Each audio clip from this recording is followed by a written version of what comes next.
Hey everyone, in this video I'm just going to show you quickly how to fix an issue that has been a pet peeve of mine for the last couple of weeks, and I finally figured out how to fix it. But I'm going to show you how to get your thermostat, in this case specifically it's a Honeywell Prestige thermostat, to fully snap back on to the base unit. So I had to take this off recently, and for some reason I'm only able to get the bottom piece of it to go back in, and as you can see here, it's a little bit hard to tell, but the back piece here isn't really sitting on there all the way. So I'm going to show you how to fix that in this video. Before I show you how to fix it, I just want to kind of demonstrate here, and I'm sure you've already tried this yourself as well, but regardless of how hard you push on this, I'm using essentially my whole body weight to push on it, these little clips in the back, and if I take it off, right here, there's one on the left and one on the right. Those will not snap into the corresponding slots here on the back of the thermostat. It's been driving me nuts, but recently I came up with a little workaround and was able to get them to snap back in. So I'll show you what that workaround is now. So the problem here is that whenever you're pushing it, it's actually just pushing the piece that's behind it backwards into the wall, and it's never pushing it far enough that it's catching and able to slot into this part of the faceplate.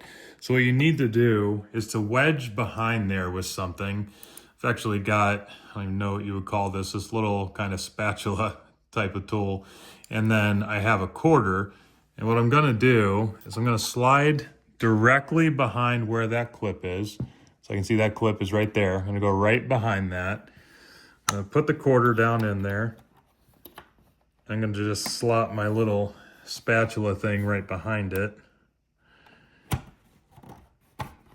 Okay, and then I should be able to, now with that leverage behind there, I should be able to push this back to get it to snap in with somewhat ease compared to how hard I was pushing before. Okay, you can see that that's snapped in. I'm gonna try to get this quarter out of here.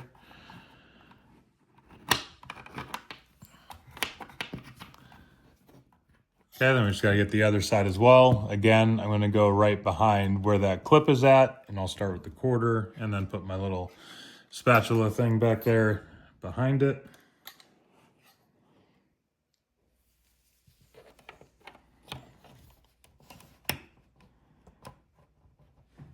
Okay, then I'll give that a push. All right, get that out of there. And that's pretty much all there is to it. But if this was driving you nuts like it was for me and this video helped you out, I appreciate you giving me a thumbs up. And if you want to be notified of future DIY content, make sure to hit that subscribe button. Otherwise, we'll see you here on the next one.